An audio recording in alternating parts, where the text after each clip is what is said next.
Spitzbomber, 2, 3, 4, der Rhythmus macht uns an. Den kann kein anderer so wie wir, weil wir die Spitzbomben sind. Spitzbomber, 1, 2, 3, der Rhythmus, der ist toll. Da weiß sogar die Lorelei, was das bedeuten soll.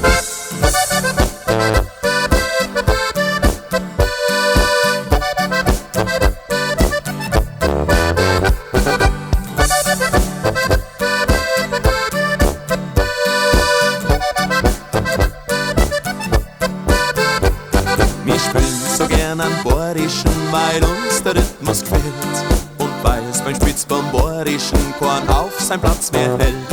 Da macht jeder mit im Takt, jawohl, so ist es recht.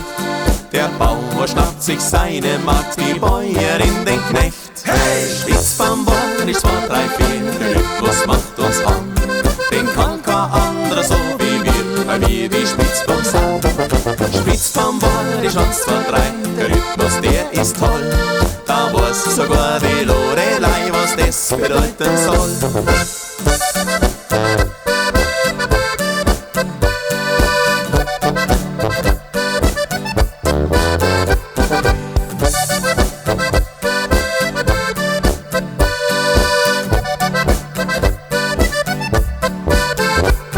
Wir spielen so gern an Bayerischen, weil sich da etwas rührt und weil beim Spitzbomberischen der faulste Hund was spürt.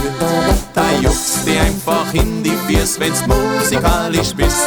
Noch mehr als wir beim Cha-Cha-Cha, beim Rumba oder Twist. Hey, Spitzbomber, 1, 2, 3, 4, der Rhythmus macht uns an. Den kann kein anderer so wie wir, weil wir die Spitzbomben sind. Spitzbomber, 1, 2, 3, der Rhythmus, der ist toll. Da weiß sogar die Lorelei, was das bedeuten soll.